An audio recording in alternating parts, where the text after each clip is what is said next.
وَإِذْ قُلْتُمْ اور جب کہا تم نے یا موسیٰ اے موسیٰ لن نصبر علی طعام واحد ہم ایک کھانے پہ گزارا نہیں کر سکتے، ہم میں صبر نہیں، ہم اپنے آپ کو باندھ نہیں سکتے، روک نہیں سکتے کہ بس ایک ہی چیز کھاتے رہیں روز. فَادْعُ لَنَا رَبَّكَ تو اپنے رب سے ہمارے لیے دعا کر، یخرج لنا مما تنبت الارض کہ ہمارے لیے زمین سے کچھ چیزیں نکالے، من بقلها وقثائها وفومها وعدسها وبصلها ساگ سبزی ہو، ککڑی ہو، کیوکمبر ہو، سیلڈ ہو، لہسن ہو، دال ہو، پیاز ہو بگار کے لیے، اور چٹپٹی چیزیں ہوں مزے مزے کی. ہم ہر وقت من سلوا نہیں کھا سکتے. قال اتستبدلون الذی هو ادنی بالذی هو خیر موسیٰ علیہ السلام نے ڈانٹا اپنی قوم، کہا اتستبدلون، یہاں جو ہے نا حمزہ، یہ توبیخ کے لیے، ڈانٹ کے لیے، کیا تم بدل کے لینا چاہتے ہو وہ جو ناقص ہے، کم ہے، ردی ہے، اس کے بدلے جو بہتر ہے؟ یعنی وہ غذا جو آسمان سے آئی ہے من و سلوہ کی شکل میں، جو اپنی غذائیت، ذائقے، ہر اعتبار سے بہتر ہے اور پکی پکائی ہے، بنی بنائی، اسے چھوڑ کے تم یہ ادنا چیزیں لینا چاہتے ہو. کیونکہ آپ دیکھیں کہ من اگر شہد کہیں تو آپ دیکھیں قرآن میں اس کو شفا کہا گیا، اور اگر کوئلز اور یہ بٹیر وغیرہ لیں تو آپ دیکھیں پرندوں کا گوشت جو ہے ہر طرح کے میٹ سے زیادہ عمدہ میٹ ہے. تو یہ دونوں چیزیں انتہائی غذائیت والی، ٹیسٹ والی اور بنی بنائی تھی. لیکن بنی اسرائیل کی نظر چونکہ اپنے مقصد پہ نہیں تھی، کھانے پینے کی طرف توجہ زیادہ تھی، تو ان کا نفس اور چیزوں کی خواہش کرنے لگا، اور اس کے لیے وہ کیا کہتے ہیں موسیٰ علیہ السلام سے جا کے، آپ اپنے رب سے دعا کر دیں ہمارے لیے. موسیٰ علیہ السلام ناراض ہوئے اور کہا اہبطوا مصرا، یہ سب کچھ کھانا، جاؤ کسی بھی شہر میں چلے جاؤ، اس کے لیے دعا کرانے کی کیا ضرورت ہے؟ نو بگ ڈیل، جاؤ کسی جگہ، اہبطوا مصرا، کسی بھی شہر چلے جاؤ، فإن لکم ما سألتم، وہاں جا کے تمہیں یہ جو تم مانگ رہے ہو سب مل جائے گا، یہی کھانا ہے تو جاؤ کچھ بھی کرو. پھر وضربت علیہم الذلۃ والمسکنۃ، اور مار دی گئی ان پر، چپکا دی گئی ان پر ذلت، رسوائی، مسکنت، فقیری، محتاجی، بزدلی، وباؤ بغضب من اللہ، اور وہ اللہ کے غضب کے ساتھ پلٹے. ذالک، یہ بانہم، اس وجہ سے ہے، کانوا یکفرون بآیات اللہ، کہ وہ اللہ کی آیات کا انکار کرتے تھے. اور اللہ کی آیات پہلے میں نے بتایا تو دو طرح کی ہوتی، شرعی اور کونی. یعنی اللہ تعالیٰ کے جو شرعی احکامات تھے ان کو بھی نہیں مانتے تھے، اور جو کائنات میں اللہ نے نشانیاں دکھائیں، جیسے وہ جو چشمے کا پھوٹ پڑنا پتھر سے اور پھر آسمان سے غذا کا اترنا، یہ کیا تھی؟ دراصل آیات تھی. کفر یکفر کے دو مصدر ہوتے ہیں، ایک ہوتا ہے کفر، کفر کا مطلب ہوتا ہے انکار، اور ایک ہوتا ہے کفران، کفران کا مطلب ہوتا ہے ناشکری. اگر یکفرون بآیات اللہ کہیں اللہ کی آیات کا انکار تو اس سے مراد شرعی احکامات، اور اگر اس سے مراد آیات کونیہ ہو تو پھر اس سے مراد کیا ہوگا؟ ناشکری، کہ جو اللہ نے ان کو پانی اور من و سلوہ دیا تھا اس کی ناشکری. وَيَقْتُلُونَ النَّبِيِّينَ بِغَيْرِ حق، اور ناحق انبیاء کو قتل کرنے کی وجہ سے. انہوں نے ایک نہیں کئی ایک انبیاء کو قتل کیا، جس میں یحییٰ علیہ السلام بھی آتے ہیں، اور پھر عیسیٰ علیہ السلام کے قتل کے بھی درپے تھے، وہ تو اللہ نے ان کو اوپر اٹھا لیا. ذالک بما عصوا، یہ اس وجہ سے کہ انہوں نے نافرمانی کی تھی، اللہ کی بات نہیں مانی تھی، اس لیے ان پر اللہ کا غضب اور مسکنت ہوئی. وکانوا یعتدون، اور نافرمانی میں حد سے زیادہ بڑھ جاتے تھے، یہ چھوٹی موٹی نافرمانی بھی نہیں، بہت زیادہ دور تک نکل جاتے تھے، زیادتی کرتے تھے. اس آیت سے بھی ہمیں بہت سی باتیں پتہ چلتی ہیں. پہلی بات تو یہ کہ بنی اسرائیل فرعون کی غلامی میں رہ کر یا آل فرعون کے جبر و تسلط کا شکار ہو کر ایک عرصہ دراز تک اپنے مقصد اور مشن سے غافل ہو گئے تھے، اور اس غلامی کے اثرات ان کے اندر اب بھی باقی تھے. غلامی ایسی چیز ہے کہ جس میں انسان کی عقل، سمجھ، شعور اور ان کا ضمیر اور ہر چیز ماری جاتی ہے. یعنی انسان کے ذہنی اور روحانی ترقی کے چانسز نہیں رہتے. پھر انسان کولو کے بیل کی طرح بس دنیا کے کاموں میں لگا رہتا ہے، بس صبح ہوتی ہے شام ہوتی ہے، صبح اٹھتا ہے اس کو فکر ہوتی ہے مجھے جاب پہ جانا، کام پہ جانا، کام سے اتنے پیسے کما لیے، اتنے اور چاہیے، یہ گروسری کرنی، یہ لانا ہے، یہ پکانا ہے، یہ کھانا ہے، اور پھر اس کے بعد دوبارہ سو جانا ہے، ٹائم پہ سونا تاکہ سویرے اٹھ کے پھر جاب پہ جانا ہے، اور پھر یہی زندگی بن کے رہ جاتی ہے. اس کو اس سے کوئی غرض نہیں کہ میں مسلمان ہوں، میری کوئی اور ذمہ داری بھی ہے، مجھے کوئی دین سیکھنا بھی ہے، سکھانا بھی ہے، مجھے اپنی آخرت کی اور اپنے بچوں کی آخرت کی اور آس پاس کے لوگوں کی آخرت کی فکر کرنی ہے، یہ اس کو سمجھ ہی نہیں آتی، اس کے دماغ میں یہ بات جاتی نہیں کہ یہ بھی کوئی ذمہ داری، یہ بھی کرنے کا کام ہے. اس کو بس فکر ہے تو کس بات کی کہ آج کیا کھاؤں اور کل کیا کھاؤں. لن نصبر علی طعام واحد، ایک کھانا کافی نہیں ہے، کھانے میں ورائٹی ہونی چاہیے. بہت سے لوگ وقت پہ نماز کیوں نہیں پڑھ سکتے؟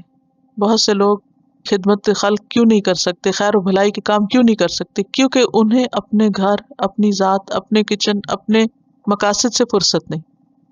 ان کی ساری توجہ اپنی ذات ہے، سیلف سینٹرڈ. اب اتنی کیلوریز کھا لی ہیں تو اتنی اس کے لیے ایکسرسائز چاہیے، تو اب ہیلتھ کے اس پروگرام کو جوائن کرنا ہے اور اب اس کلب میں جانا ہے اور ایسا کرنا اور اس فٹنس اور سمارٹنس کے پروگرام سے گزرنا ہے. لہٰذا وہ سارا وقت اس کا مائنڈ اور ذہن جو ہے وہ صرف دنیاوی خوشحالی کی طرف ہی سوچتا رہتا ہے. کیونکہ وہ ایک جیسے ایک محرومی ہوتی ہے نا، جن بچوں کو بچپن میں کوئی محرومی ہو تو بڑے ہو کے کیا کرتے ہیں، پھر وہ ریئیکشن میں وہ ایسے ایسے کام کرتے ہیں کہ جو اب نارمل نظر آتے ہیں بعض اوقات. تو اسی طرح چونکہ ایک عرصے تک ان کے پاس کوئی عزت اور کوئی مقام نہیں تھا ان کا، تو ان کو یوں محسوس ہوتا ہے کہ جس قوم کے یہ غلام تھے، فرعون، اس کی عمارتیں اور اس کے دنیاوی مقام اور مرتبے کو دیکھ کے اس سے اتنے مروب تھے کہ یہ سمجھتے تھے کہ کامیابی ہے تو بس اسی میں کہ انسان کے پاس دنیا میں بہت کچھ ہو، طرح طرح کے کھانے ہوں اور عیش و عشرت ہو اور گھومنا پھرنا ہو. موسیٰ علیہ السلام انہیں کس مقصد کے لیے تیار کر رہے ہیں اور وہ کیا سوچے چلے جا رہے ہیں؟ لن نصبر علی طعام واحد فادع لنا ربک. اب خود تو لگتا ہے رب سے ناراض ہیں. کہتے ہیں آپ جائیے اپنے رب سے دعا کیجیے. یہ نہیں کہتے ہمارے رب سے دعا کیجیے، آپ ہمارے لیے ہمارے رب سے دعا کیجیے، یا آئے ہم مل کے اپنے رب سے دعا کرتے. نہیں، جاؤ تم جا کے اپنے رب سے دعا کر کے ہمارے لیے کام کرا کے آ جاؤ. تو اس سے یہ پتہ چلتا ہے کہ دعا تو کرائی جا سکتے. اور موسیٰ علیہ السلام نے پیچھے بھی اپنی قوم کے لیے پانی مانگا تھا اور دعا کی تھی. کسی سے دعا کے لیے کہا جا سکتا ہے. اور جیسے کہ ہم دیکھتے ہیں کہ جب آپ صلی اللہ علیہ وسلم خطبہ دے رہے تھے تو کسی شخص نے کہا کہ بارش کے لیے دعا کیجیے، تو آپ صلی اللہ علیہ وسلم نے اسی وقت ہاتھ اٹھائے اور دعا شروع کر دی. اور ایک اور موقع پر آپ صلی اللہ علیہ وسلم نے فرمایا کہ میری امت کے 70,000 لوگ جو ہیں وہ بغیر حساب کتاب کے جنت میں جائیں گے. تو ایک صحابی عکاشہ بن محسن بیٹھے ہوئے تھے اور وہ کہنے لگے کہ اللہ کے رسول صلی اللہ علیہ وسلم میرے لیے دعا کیجیے کہ میں بھی ان میں شامل ہو جاؤں. تو آپ نے فرمایا تم انہی میں سے ہو. ایک اور نے سنا کہ وہ کہہ رہے ہیں تو انہوں نے کہا میرے لیے بھی. آپ نے کہا بس عکاشہ نے مانگ لی اور جس نے پہل کی اس کو مل گیا. یعنی دیکھا دیکھی تو بہت سے لوگ پھر وہ شروع کر دیتے ہیں، لیکن اصل نیکی جو ہے وہ بس وقت آئے اور انسان کر جائے. اسی طرح ایک اور موقع پر نبی صلی اللہ علیہ وسلم ام حرام بنت ملحان کے گھر میں تھے اور سو رہے تھے کہ اٹھے تو آپ مسکرا رہے تھے. تو پوچھا کہ آپ کیوں مسکرا؟ آپ نے فرمایا کہ خواب میں دیکھا ہے کہ میری امت کے کچھ لوگ سمندری جہاد کریں گے، یعنی ملوک کی طرح ہوں گے اور وہ کشتیوں میں بیٹھ کر جائیں گے، اور اس طرح ان کی کچھ تعریف کی. تو ام حرام کہتی ہیں کہ اللہ کے رسول صلی اللہ علیہ وسلم میرے لیے دعا کیجیے کہ میں بھی ان میں شامل ہو جاؤں. تو بہرحال ام حرام اس لشکر میں شامل ہوئیں اور انہوں نے کہا کہ میری شہادت کی بھی دعا کیجیے. تو پھر وہ جب وہاں پر پہنچی تو خچر سے گری اور شہید ہو گئی. جو اللہ کے راستے میں ہوتا ہے چاہے وہ گر کے مرے شہید ہی ہوتا ہے. تو ان کی قبر جو ہے اب بھی سائپرس میں ہے. بہرحال تو بات یہ ہے کہ کسی بھی موقع پر کوئی بھی اچھی چیز دیکھ کر اپنے لیے دعا کی جائے. مثلا اگر آپ کسی کے پاس کوئی اچھی چیز دیکھتے ہیں تو بجائے اس کے آپ جلنا کوڑنا شروع کر دیں، حسد کریں اور غیبت شروع کر دیں اور اس کو لیٹ ڈاؤن کرنا شروع کر دیں اور اس کی برائیاں شروع کر دیں. کیا کرنا چاہیے؟ وَاسْأَلُ اللَّهَ مِن فَضْلِهِ، اللہ سے اس کا فضل مانگے کہ یا اللہ تو نے اس کو دی تو مجھے بھی دے سکتا ہے. جیسے زکریا علیہ السلام نے کیا کیا تھا، مریم علیہ السلام کو دیکھ کر کہ ان کے pass out of the world چیزیں ہیں تو یا رب تو مجھے بھی اولاد عطا کر. ہنالک دعا زکریا، وہیں انہوں نے بھی دعا کر لی. تو ہمارا بھی طریقہ یہ ہونا چاہیے کہ جب کبھی ہمیں کوئی بھی چیز اچھی لگے یا ضرورت پڑے تو انتظار نہیں کرنا چاہیے اچھا وہ پھر میں کروں گی، دعا نہیں، دیر اینڈ دن دعا کر لیجیے. پھر دعا بھی کس چیز کی کرا رہے ہیں ذرا آپ دیکھیے تو صحیح. ہر شخص کی جو دعائیں ہوتی ہیں نا وہ اس کی شخصیت کی عکاس ہوتی ہیں، کون کیا مانگتا ہے. اب دیکھیے کہ جو سیلف سینٹرڈ لوگ ہوتے ہیں نا وہ صرف اپنی ذات کے لیے دعائیں مانگتے ہیں، وہ صرف کھانے پینے کی اور دنیاوی چیزوں کو مانگتے رہتے ہیں. جس کی سوچ جتنی بڑی ہوتی ہے وہ اتنی بڑی دعا مانگتا ہے. اور جن لوگوں کی نظر اس دنیا کی کسی چیز پہ نہیں ٹکتی وہ کیا مانگتے ہیں؟ آخرت مانگتے ہیں، ربنا آتنا فی الدنیا حسنہ وفی الآخرۃ حسنہ. کوئی کامیابی نہیں جب تک کہ آخرت کی کامیابی نہ ہو. دعا کیجیے ہمارے لیے اپنے رب سے کہ زمین سے ہمارے لیے ساگ سبزی دال اور پیاز اور یہ ساری چیزیں نکالے. لیکن موسیٰ علیہ السلام کو یہ بات کچھ اچھی نہ لگی اور انہوں نے دعا نہیں مانگی. اس کے بجائے انہوں نے سجیسٹ کیا کہ اچھا جاؤ کہیں سے بھی جا کے لے لو، اس کے لیے دعا کرانے آئے مجھ سے. یہ چیزیں تو ملتی ہیں دنیا میں اور اللہ نے حلال کی ہیں، کوئی حرام نہیں ہے، جاؤ کھاؤ پیو مزے کرو. لیکن تم سوچو تو صحیح، تم کر کیا رہے ہو؟ عقل سے کام لو. اتستبدلون الذی هو ادنی بالذی هو خیر. اچھا دے کے گھٹیا کمتر چیز لے رہے ہو. جیسے پہلے میں نے عرض کیا کہ من اور سلوہ جو ہے وہ آسمانی غذا تھی اور یہ سب چیزیں زمینی غذا تھی. اس میں آپ دیکھیے کہ ایسا نہیں ہے کہ دال گھٹیا چیز ہے، یہ ساگ یا سبزی یہ اچھی چیزیں نہیں ہیں. لیکن بات یہ ہے کہ جس شخص کی زندگی میں کوئی مشن ہوتا ہے یا جس شخص کی زندگی میں کوئی بڑے مقاصد ہوتے ہیں، وہ ان چیزوں سے اوپر اٹھ کے سوچتے ہیں، وہ بڑے مقاصد کے لیے سوچتے ہیں. میں نہیں کہتی کہ آپ خواتین ریسیپیز نہ سیکھیں اور اچھے اچھے کھانے نہ بنائیں اور گھر والوں کو نہ کھلائیں، لیکن ہماری ساری زندگی، سارا ٹیلنٹ اور ذہن اور سوچ اور جو بھی اللہ نے دیا وہ سارا اس چیز کے گرد نہیں گھومنا چاہیے. اور خاص طور پر قرآن کے طالب علم کی حیثیت سے ان چیزوں سے آگے بھی سوچنا چاہیے. صرف دنیا کے مزے کے کھانے نہ سوچیں بلکہ جنت کے کھانے بھی سوچیں، اور کچھ کرنا ہی پڑے گا اس کے لیے، اور اس کے لیے بھی محنت کرنی پڑے گی. سارا وقت اگر ہم دنیا کے گھروں کے لیے سوچتے رہے تو آخرت کا گھر کون بنائے گا؟ اس کو بھی آپ ہی کو بنانا ہے. جنت بہت بڑی جگہ ہے. کتنی بڑی؟ ارضها السماوات والارض. اس کا صرف ارض اور بٹس جو ہے وہ کیا ہے؟ آسمان و زمین کے برابر ہے. اتنی بڑی جنت، اس کی وسعت، اس سے فائدہ وہی اٹھا سکتا ہے جس کے دل میں وسعت ہو، جس کی سوچ میں وسعت ہو، جو نیکی کے بڑے کاموں کی طرف بڑھے اور نیکی کے معاملے میں چھوٹی سے کام پر راضی نہ ہو، آگے سے آگے بڑھنے کی فکر میں ہو. صرف یہ نہ کرے کہ جو میں کچھ کر رہا ہوں بس یہی کافی ہے، نہیں، اس سے آگے اور اس سے آگے. بہرحال تو اس سے کیا پتہ چلتا ہے کہ پیغمبر اپنی قوم کو ڈانٹ بھی سکتا ہے، استاد بھی اپنے شاگرد کو ڈانٹ سکتا ہے جب کوئی ناجائز مطالبہ کرے. اب یہ نہیں کہ وہ حرام مانگ رہے تھے یا کوئی غلط چیز مانگ رہے تھے، بات یہ ہے کہ اللہ نے ان کو چنا تھا، وہ چنے ہوئے لوگ تھے، چنی ہوئی قوم تھی، ان کو کچھ اور مانگنا چاہیے تھا. عربی کا ایک قول ہے، حسنات الابرار سیئات المقربین. حسنات نیکیاں، الابرار عام نیک لوگوں کی، سیئات المقربین مقربین کی وہ برائیاں شمار ہوتی ہیں. نیکی کے وہ کام جو عام لوگ کرتے ہیں، عوام الناس کرتے ہیں، اگر مقربین بھی وہی کرتے رہے تو ان کے حق میں وہ قصور شمار ہوگا، وہ ان کی نیکی نہیں لکھی جائے گی. سمجھ آئی بات؟ نہیں آئی؟ حسنات الابرار، حسنات ہوتے ہیں حسنہ کی جمع، نیکیاں ابرار نیک لوگوں کی، سیئات برائیاں شمار ہوتی ہیں، المقربین مقربین کی. مقرب کون ہوتا ہے؟ جو اللہ کے قریب ترین اعلیٰ مقام والا ہوتا ہے. مقرب جو ہوتا ہے اس کے حق میں عام لوگوں والے کام قصور شمار ہوتے ہیں. مثلا ایک شخص جس کو اللہ نے بڑا دماغ دے رکھا ہو، وہ کہ اوکے ٹھیک ہے میں جھاڑو لگا کے ثواب کما لیتا ہوں. بھی تم قلم اٹھاؤ اور کچھ لکھو.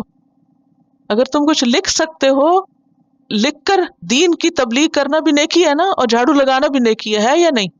ایک کالی عورت مسجد میں جھاڑو لگاتی تھی، ثواب کماتی تھی. نبی صلی اللہ علیہ وسلم نے اس کا جنازہ پڑھا، جب وہ فوت ہوگی دفنا دی گئی. بہت بڑی نیکی ہے، ٹھیک ہے.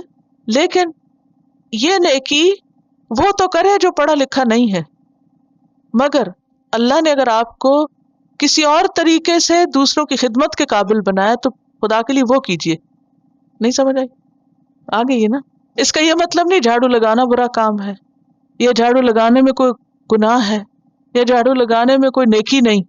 یہ سارے نیکی کے کام ہیں، اور اتنا بڑا نیکی کا کام ہے جھاڑو لگانا کہ اس خاتون کا جنازہ پڑھا کے آپ نے اس کو آنر بخشا.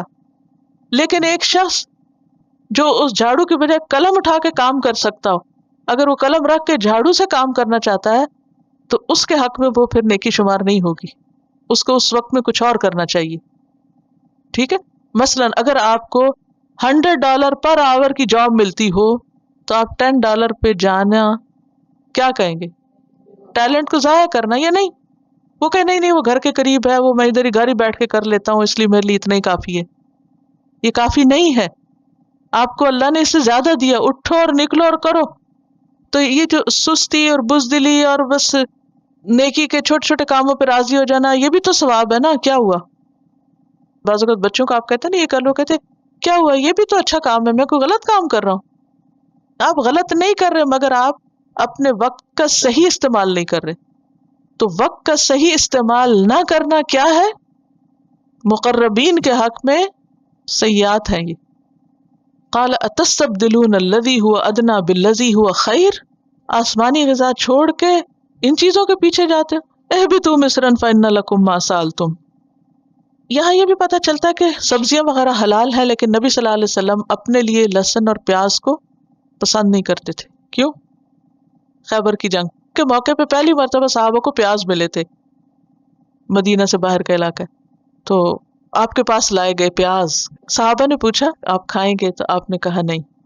پوچھا کیا حرام ہے؟ فرمایا نہیں. اناجی من لا تناجی، میں اس سے سرگوشیاں کرتا ہوں جس سے تم نہیں کرتے. یعنی مجھ پہ وحی اترتی ہے اور میرا اللہ سے خاص تعلق ہے، یعنی کہ یہ حلال ہے لیکن میرے لیے درست نہیں. کیوں؟ کیونکہ مجھے اللہ کی عبادت کرنی ہوتی ہے. جبریل میرے پاس آتے ہیں، ان کی مجلس میں بیٹھ کے میرے منہ سے پیاز کی اسمیل آئے تو میرے لیے جائز نہیں. لیکن تم کھانا چاہتے ہو کھاؤ، آپ نے منع نہیں کیا، حرام نہیں کیا، لیکن اپنے لیے پسند نہیں کیا. تو اس سے بھی پتہ چلتا ہے کہ اگر کسی خاص وجہ سے کوئی شخص کسی خاص کھانے کو اپنے لیے منع کر دے تو وہ غلط بات نہیں. جیسے پچھلی دفعہ میں نے بتایا تھا نا، حضرت عمر نے عامر رمادہ میں جو بہت قحط پڑا تھا تو صرف روٹی اور تیل کھاتے تھے، کچھ نہیں اور کھاتے تھے، کہ اوروں کو جب تک نہیں ملے گا میں نہیں کھاؤں گا. وہ ایک الگ چیز ہے. بہرحال پھر اس کے بعد آپ دیکھیے کہ وَضُرِبَتْ عَلَيْهِمُ الذِّلَّةُ وَالْمَسْكَنَةُ، اس وجہ سے ان پر ذلت و مسکنت طاری کر دی گئی. آج آپ دیکھیں مسلمانوں کے اوپر ذلت و مسکنت کیوں ہے؟ صاف وجہ معلوم ہوتی ہے نا، کیونکہ ہم اصل مقصد بھول کے اور چیزوں میں لگ گئے، اور اس کو ہم نے نیکی سمجھ رکھا ہے، اور اس کو ہم جائز اور حلال اور ٹھیک ہے، بس اٹس اوکے، کوئی حرام نہیں، کوئی غلط تھوڑی ہے، ان چیزوں میں لگ گئے. تو ظاہر ہے کہ دنیا میں جس قوم کو جو خاص کام دے کے بھیجا گیا، جب وہ نہ کرے تو پھر کوئی اس کو ذلت اور رسوائی سے بچا نہیں سکتا. بنی اسرائیل کے ساتھ یہی ہوا. اور کیا ہوا؟ وَبَاءُوا بِغَضَبٍ مِّنَ اللَّهِ، اللہ کے غضب کے ساتھ پلٹے. کیوں؟ ذَلِكَ بِأَنَّهُمْ كَانُوا يَكْفُرُونَ بِآيَاتِ اللَّهِ، کیونکہ اللہ کی آیات کا انکار کرتے تھے. وَيَقْتُلُونَ النَّبِيِّينَ بِغَيْرِ الْحَقِّ، اور جب بھی کوئی ان کو نیکی کا حکم دیتا تو اس کو ختم کر دے. آج مسلمانوں کا حال یہی ہے نا. بہت سے نام نہاد اسلامی ملک ایسے ہیں کہ جس میں ایسے لوگوں کو اڑا دیا جاتا ہے، ختم کر دیا جاتا ہے جو لوگوں کو نیکی کا حکم دے یا بھلائی کی طرف بلائے. اور یہ سب غضب اللہ کا اور ذلت اور رسوائی ان پہ کیوں آئی؟ کیونکہ انہوں نے نافرمانیاں کی، اور نافرمانیوں میں حد سے بڑھ گئے. اب یہ نافرمانیوں میں حد سے بڑھنا کیا ہوتا ہے؟ کہ انسان غلطی کو بار بار کرے اور کرتا چلا جائے، اور کوئی سمجھائے تو سمجھ کے نہ دے، اور سمجھانے والے کو ہی برا بھلا کہنا شروع کر دے. اس میں ہم سب کے لیے ایک بہت بڑا سبق ہے. کیا سبق ہے؟ بنی اسرائیل سے اللہ تعالیٰ کیوں ناراض ہوئے؟ کیونکہ انہوں نے اپنا مقصد بھلا دیا. اللہ نے ان کو دنیا میں بھیجا تھا تاکہ وہ اور لوگوں کو بھی سیدھے رستے کی طرف لائیں. انہوں نے کیا کیا؟ وہ دنیاوی کاموں میں پڑ گئے اور مقصد بھلا دیا، اور اس حد تک بلایا کہ اللہ کی نافرمانی میں پڑ گئے، اور اس حد تک آگے چلے گئے کہ جب کوئی اچھا کام کہتا ان کو تو اس کو بھی ختم کر دیتے.